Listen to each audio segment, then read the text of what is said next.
ஓம் சாந்தி. Murali date 8/4/2025 காலை முரளி பாப்தாதா மதுபன். இந்த முரளியில் பாபா நமக்கு நிறைய பாயிண்ட்ஸ் சொல்லி கொடுத்துருக்காரு. முக்கியமான பாயிண்ட்ஸ்: இப்போது நீங்கள் சங்கம யுகத்தில் இருக்கின்றீர்கள். இடைப்பட்ட காலம் சங்கம யுகமாகும். நீங்கள் சங்கம யுகத்தில் சொர்க்கவாசி ஆவதற்கு முயற்சி செய்கிறீர்கள்னு சொல்கிறார். சங்கம் யுகத்தினுடைய மகிமையை பற்றி பாபா இதில் சொல்லியிருக்கார். எனவே சங்கம் யுகத்திற்கு மகிமை இருக்கிறது. இதுவே அனைத்தையும் விட உத்தமமான கும்ப மேளாவாகவும் இருக்கின்றது. இந்நேரத்தையே புருஷோத்தமம் என கூறப்படுகிறது. ஸோ சங்கம் யுகத்தினுடைய முக்கியத்துவம். அடுத்து இந்த முக்கியமான சங்கம் யுகத்தில் நம்ம என்ன மாதிரி முயற்சி செய்யணுன்ற பாயிண்ட்ஸும் பாபா இன்னைக்கு சொல்லியிருக்கார். முதலில் உங்களுக்கு ஆத்மா பற்றிய ஞானம் கிடைத்துள்ளது. எல்லா ஆதாரமும் படிப்பில்தான் இருக்கிறது. படிப்பின் மீது முழு கவனம் செலுத்த வேண்டும். ஆத்ம அபிமானி ஆகத்தான் வேண்டும். நஷ்டமோகா ஆக வேண்டும். அசரீரியாக வந்தோம், அசரீரியாக வீடு திரும்ப வேண்டும். அடுத்து பாபா சொல்றார், விஷத்தை குடிப்பதை, அதாவது விகாரத்தை குடிப்பதை முற்றிலும் விடத்தான் வேண்டும். வேற என்ன புருஷார்த்தம் சொல்றாருன்னா, இதுதான் புருஷோத்தம நிலை அடைவதற்காக சங்கம யுகம் என்பதை இப்பொழுது நீங்கள் அறிந்துள்ளீர்கள். ஸோ எந்த மாதிரி புருஷார்த்தம் நம்ம பண்ணணும், அந்த புருஷோத்தம நிலை அடைவதற்கான நேரம் இந்த சங்கம யுகம். இன்றைய முரளியினுடைய ஹெட்டிங்: இனிமையான குழந்தைகளே, அனைத்து யுகங்களிலும் உத்தமமானது இந்த சங்கம யுகமாகும். இங்குதான் ஆத்மாக்களாகிய நீங்கள் பரமாத்மா தந்தையோடு சந்திப்பு செய்கின்றீர்கள். இதுதான் மிகவும் உண்மையான கும்பமேளா ஆகும்.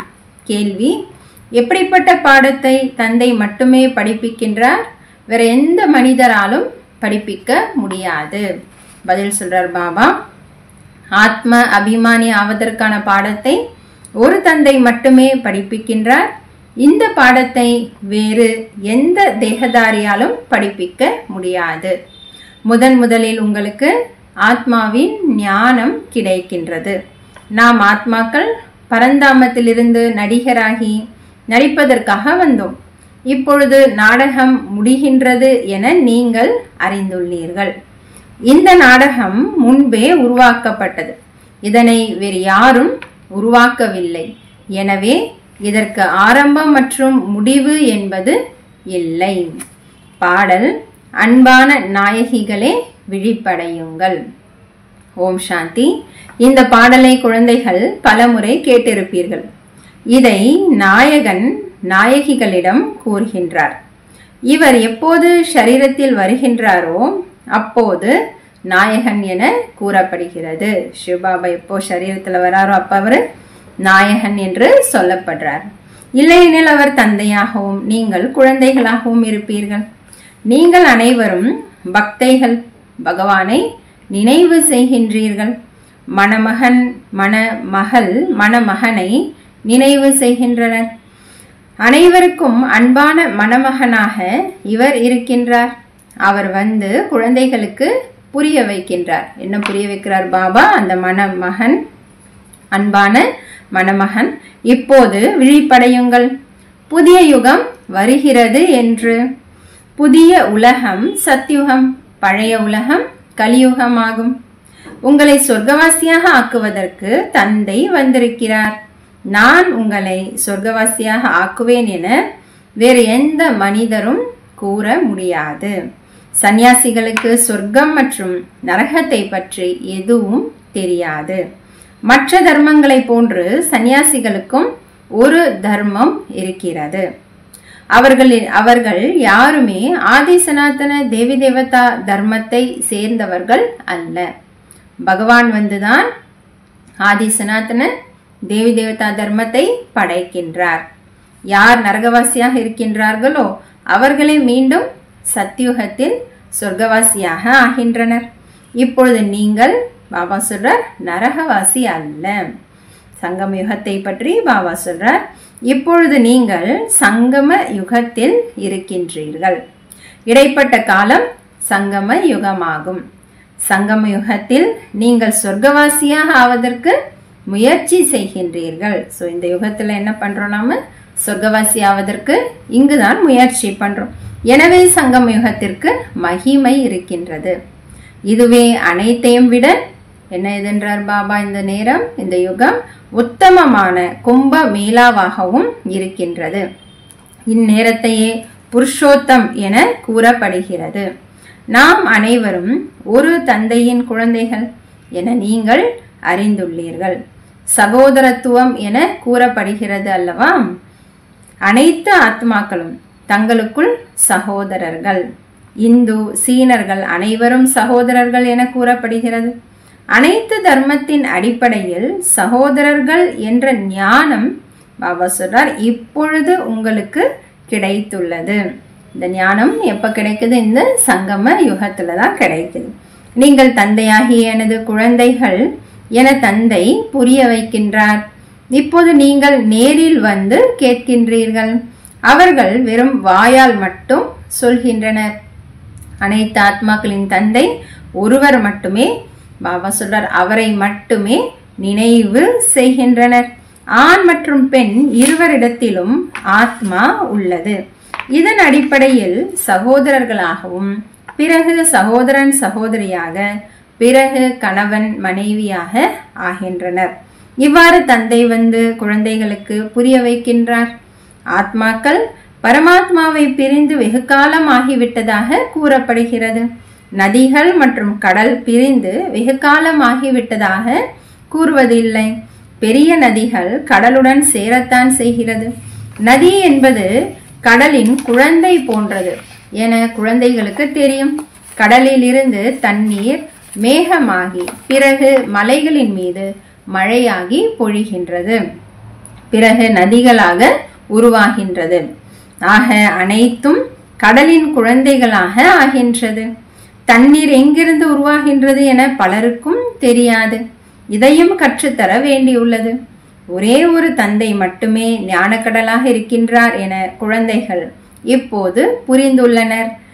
நீங்கள் அனைவரும் ஆத்மாக்கள், தந்தை ஒருவர் மட்டுமே என புரிய வைக்கப்பட்டுள்ளது. ஆத்மா நிராகாரமாக இருக்கிறது. பிறகு ஸ்தூலத்தில் வந்து மறுபிறவி எடுக்கின்றது. எப்போது தந்தை சாக்காரத்தில் வருகின்றாரோ அப்போதுதான், எப்ப பாபா வராரோ அப்போதுதான் சந்திப்பும் செய்ய முடியும். ஒரு முறை மட்டுமே தந்தையின் சந்திப்பு ஏற்படுகின்றது. இந்த நேரம் வந்து அனைவரையும் சந்திக்கின்றார். இவர்தான் பகவான் என புரிந்து கொள்வார்கள். கீதையில் கிருஷ்ணருடைய பெயர் இடப்பட்டுள்ளது. ஆனால் கிருஷ்ணர் இங்கு வர முடியாது. அவர் எப்படி நிந்தனைக்கு ஆளாக முடியும்? கிருஷ்ணருடைய ஆத்மா இப்போது இங்கு இருக்கின்றது. முதலில் பாபா சொல்றார், முதலில் உங்களுக்கு ஆத்மா பற்றிய ஞானம் கிடைத்துள்ளது. நீங்கள் ஆத்மாக்கள் தன்னை தான் ஷரீரம் என புரிந்து இவ்வளவு காலம் கடந்து வந்து விட்டீர்கள். தந்தை வந்து இப்பொழுது என்ன பண்றார்? பாபா நம்மள ஆத்ம அபிமானியாக ஆக்குகின்றார். சாது சன்னியாசிகள் யாரும், பாபா சொல்றார், சாது சன்னியாசிகள் யாரும் உங்களை ஒருபோதும் ஆத்ம அபிமானியாக ஆக்குவது இல்லை. நீங்கள் குழந்தைகள். உங்களுக்கு எல்லையற்ற தந்தையிடமிருந்து ஆஸ்தி கிடைக்கின்றது. நாம் பரந்தாமத்தை சேர்ந்தவர்கள். பிறகு இங்கு நமது பங்கை நடிப்பதற்காக வந்திருக்கிறோம் என்பது உங்களுடைய புத்தியில் இருக்கின்றது. இப்போது இந்த நாடகம் முடிகின்றது. இந்த நாடகத்தை வேறு யாரும் உருவாக்கவில்லை. இந்த நாடகம் ஏற்கனவே உருவாக்கப்பட்டது ஆகும். இந்த நாடகம் எப்போது ஆரம்பமானது என கேட்கின்றனர். பாபா சொல்றார், இது அனாதி நாடகம் ஆகும். இதற்கு ஆரம்பம் முடிவு இல்லை என கூறுங்கள்.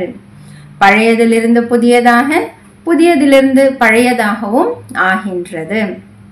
இந்த பாடம் மிகவும் பக்காவாக உங்களிடம் இருக்கிறது. புதிய உலகம் எப்போது உருவாகின்றது, பழைய உலகம் எப்போது உருவாகின்றது என உங்களுக்கு தெரியும். இன்னைக்கு பாபா பல விஷயங்கள் என்ன சொல்றாரு, உங்களுக்கு தான் தெரியும்னு சொல்லிட்டு இருக்கார். இது கூட சிலருடைய புத்தியில் முழுமையாக இருக்கின்றது. இப்போது இந்த நாடகம் முடியும், பிறகு மீண்டும் அப்படியே நடைபெறும் என உங்களுக்கு தெரியும். நமது 84 பிறவிகளின் பங்கு முடிந்து விட்டது. தந்தை இப்போது நம்மை அழைத்து செல்ல வந்திருக்கின்றார். தந்தை வழிகாட்டியாகவும் இருக்கிறார் அல்லவா? நீங்கள் அனைவரும் வழிகாட்டிகள். வழிகாட்டி யாத்திரைக்கு அழைத்து செல்ல வந்திருக்கிறார். அவர்கள் ஸ்தூல வழிகாட்டிகள். பாபா சொல்றார், நீங்கள் ஆன்மீக வழிகாட்டிகள். எனவே உங்களுடைய பெயர் என்ன பெயர் சொல்வார் பாபா? பாபா சொல்றார், பாண்டவ அரசாங்கம் ஆகும். ஆனால் என்ன? ரகசியமாக இருக்கிறது.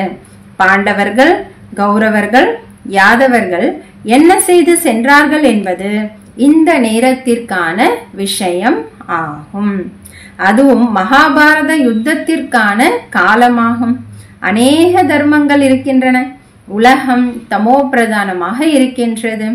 பல்வேறு தர்மங்கள் நிறைந்த இந்த மரம் முற்றிலும் பழையதாகிவிட்டது. இந்த கல்ப மரத்தின் முதன்மையான அஸ்திவாரமாக ஆதி சனாதன தேவி தேவதா தர்மம் இருக்கிறது என உங்களுக்கு தெரியும். சத்தியுகத்தில் மிகவும் கொஞ்சம் பேர் தான் இருப்பார்கள். பிறகு அதிகமாகி விடுவார்கள். இது வேறு யாருக்கும் தெரியாது. உங்களில் கூட வரிசைப்படித்தான் உள்ளனர். மாணவர்களில் சிலர் நல்ல திறமைசாலியாக இருப்பார்கள். நன்கு தாரணை செய்து பிறரையும் செய்ய வைப்பதற்கான ஆர்வம் இருக்கும். சிலர் நன்றாக தாரணை செய்கின்றனர், சிலர் நடுத்தரமாக, சிலர் 3ஆம், சிலர் 4ஆம் வரிசையில் இருக்கின்றனர். கண்காட்சியில் மிக தெளிவாக புரிய வைப்பவர்கள் தேவை. 2 தந்தையை பற்றி பாபா சொல்றார். முதலில் கூறுங்கள். 1 எல்லையற்ற பரலோக தந்தை, இன்னொன்று எல்லைக்குட்பட்ட லௌகீக தந்தை. பாரதத்திற்கு பாபா சொல்றார், பாரதத்திற்கு எல்லையற்ற ஆஸ்தி கிடைக்கிறது. பாரதம் சொர்க்கமாக இருந்தது, பிறகு நரகமாகிவிட்டது. இதனை அசுர ராஜ்யம் என கூறப்படுகிறது.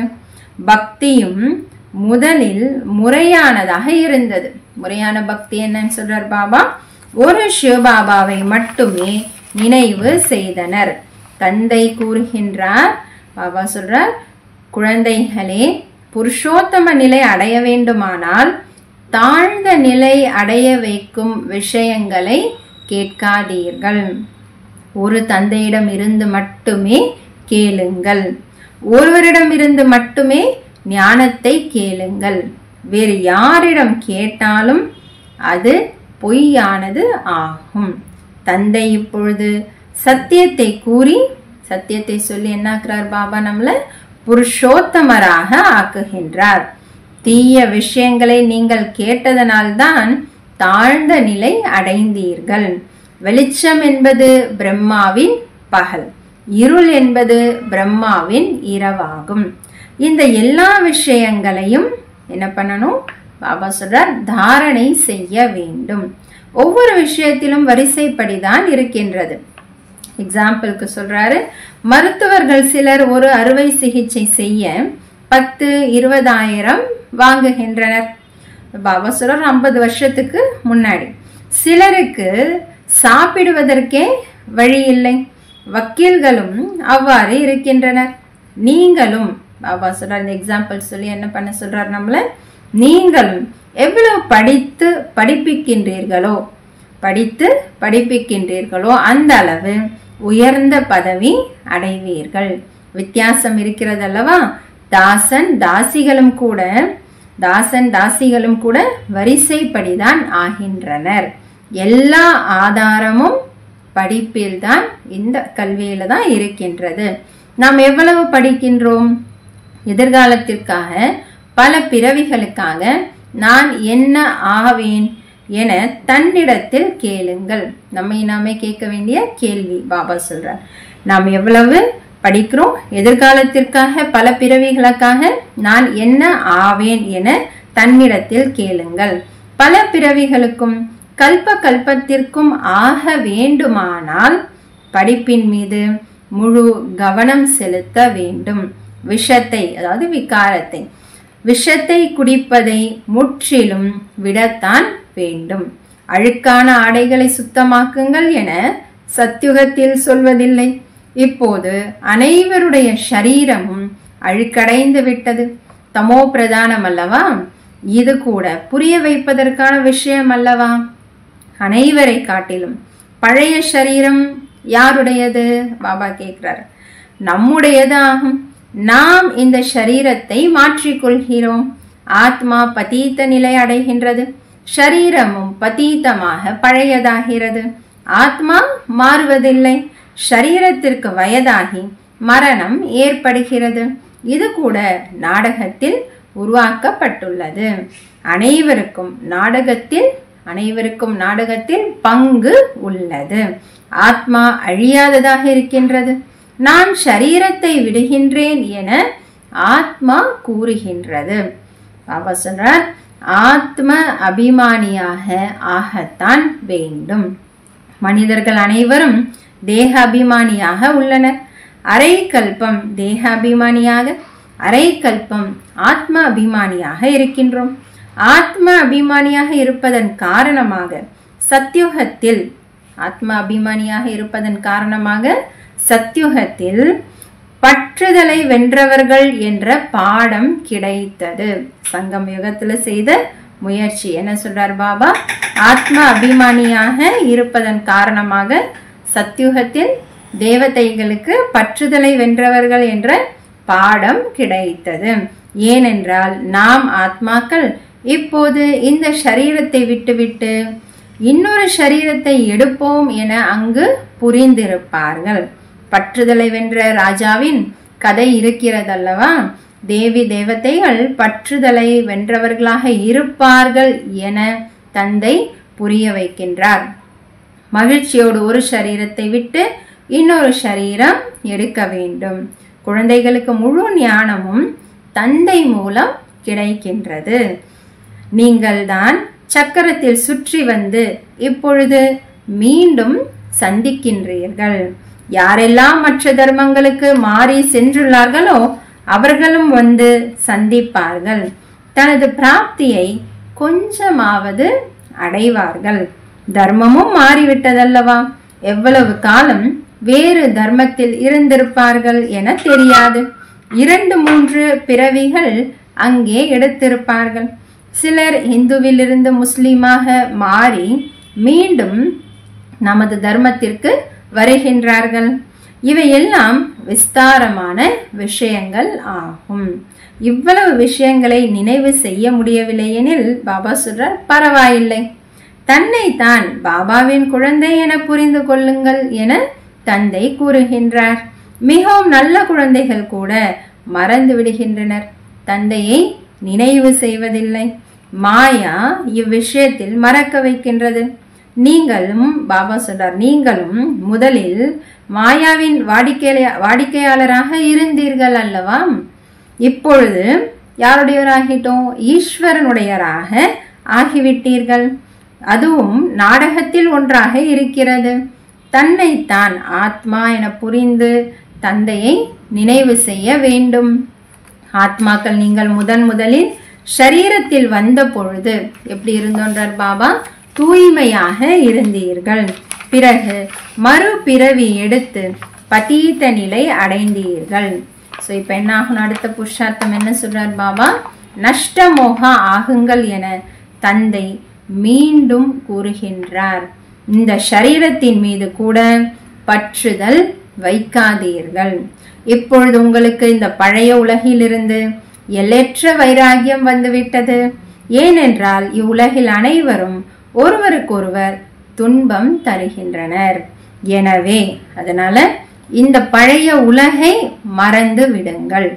நாம் அஷ்ரீரியாக வந்தோம், மீண்டும் அஷ்ரீரியாகி வீடு திரும்ப வேண்டும். இப்பொழுது இந்த உலகம் முடிந்தே தீரும். தமோ பிரதானத்திலிருந்து சதோ பிரதானமாக மனதால் என்னை நினைவு செய்யுங்கள். மன்மனா பவ என தந்தை கூறுகின்றார். மனதால் என்னை மட்டும் நினைவு செய்யுங்கள் என கிருஷ்ணர் கூற முடியாது. கிருஷ்ணர் சத்யுகத்தில் வருகின்றார். என்னை பதீத பாவனரே என கூறுகின்றனர்.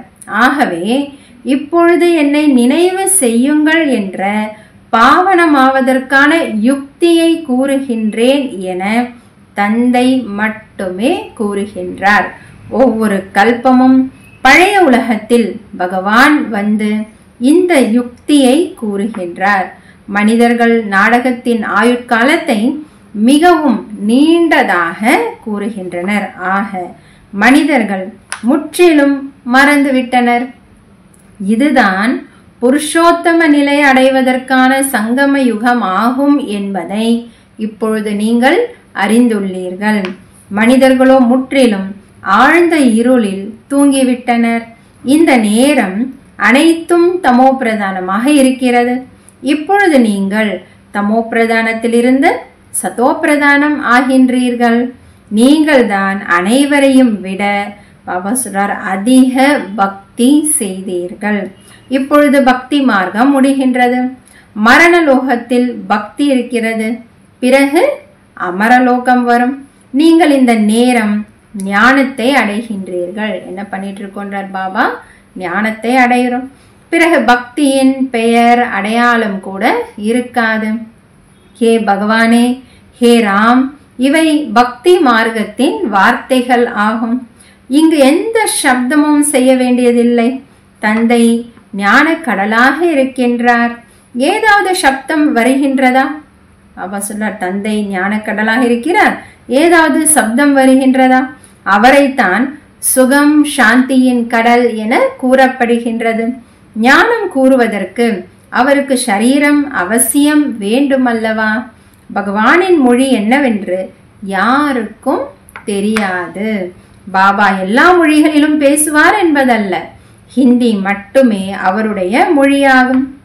பாபா ஒரு மொழியால் மட்டுமே புரிய வைக்கின்றார். பிறகு நீங்கள் மொழிபெயர்ப்பு செய்து புரிய வைக்கின்றீர்கள். வெளிநாட்டை சேர்ந்தவர்கள் யாரை சந்தித்தாலும் அவர்களுக்கு தந்தையின் அறிமுகத்தை கொடுக்க வேண்டும்.